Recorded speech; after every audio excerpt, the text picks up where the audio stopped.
So you're a DJ and feel like you're not getting enough bookings? Before you give up, make sure you're doing these 3 things. Full disclosure, I'm going to be doing them alongside you as well. I'm half of a production and DJ duo called Star One. We've been lucky enough to DJ around the whole world in the last decade. But our bookings have dried up. We've been focused on our music and taking our foot off the pedal DJ-wise. As a result of that, our UK bookings have slowed. Funny enough, we still get a lot of opportunities abroad, but in the UK it's slowed down, which I think is actually a marker of where the scene's at the moment. It's very tough. But luckily, we have the experience of building up bookings from scratch, so it's time to get back into it. We do these steps together. Let's see where we are by the end of the year. Before we get into the steps, it's not going to help unless you're actually a good DJ. If you haven't done that, get back on my decks, practice, and then come back to this video later. Number 1 is networking and connections. Listen, bookings come from people, actual people. So you have to know people. You can do this either in real life or online, but I think in real life is better if you can. You might, for example, be at uni, go to the raves that you want to play at, make friends with the promoters and the DJs and let them know who you are. Don't just ask for a slot straight away, support the night, and then people will be more receptive to giving you an opportunity. Or lean in on your connections. We've been in the industry for a decade now, so we know club promoters, other DJs, producers, tour managers, club managers.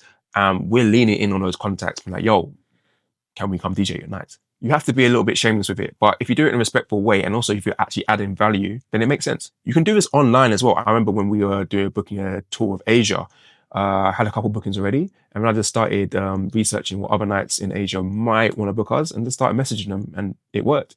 2, throw your own parties. If you haven't got any connections, if there's no opportunities in the place that you live, you've got to create your own. Also, in this day and age, it doesn't need to be expensive nightclub either. You could throw a flat party, a canal party, a garden party, anything. Just get your people together, build a moment and make it a thing. If there's no opportunity, you have to make the opportunity. That is literally how half the scene is built. Also, bonus, you'll actually gain so much valuable experience doing it, whether that's organizational skills, marketing. You learn so much from being a promoter. And that leads us into number 3, because once you throw the parties, you've got to capture content from it. Why? Because content is king. There's a new stat. 61% of emerging DJs feel that social media is more important than actual skill when it comes to DJing. That is just the time that we live in. The game is the game. So if you want to be a DJ, you've got to make sure you have content. The biggest and most booked DJs are not necessarily the best technical DJs. They're the most visible, they're the ones building a community, and they're the ones selling tickets. And content is key to that. Not every DJ is playing in clubs to be able to get that content, but it doesn't matter. Start where you are. Whether that's you in your bedroom DJing, whether that's you hiring out pirate studios, whether that's you throwing your own party or going on radio stations. You have to create your opportunities. Once you've done that and filmed that, don't overthink the content. Just start putting out your best mixes, best transitions, think of some captions and crack on. If people can see it and trust it, you're more likely to get booked.